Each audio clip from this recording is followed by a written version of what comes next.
Bueno, de AUG presenta lo que es el fusil. Tenemos que entrar acá. Entonces podemos hacerlo de esta forma, que es más cómodo. Y el tradicional modelo de bullpup. El modelo de flat, que no tiene la mira incorporada. Y de esta forma inyecta las municiones acá.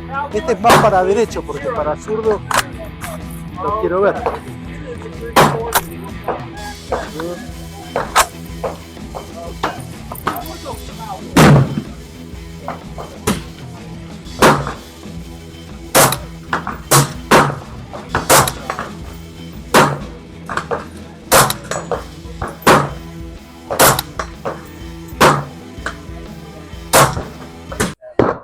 The Steyr Arms, una pistola de tiro basada en la 226, pero con armazón de acero, todo acero inoxidable.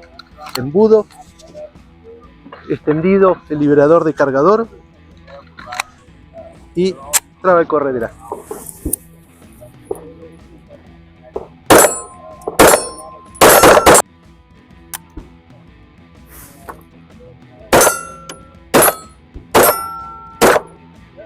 Bueno.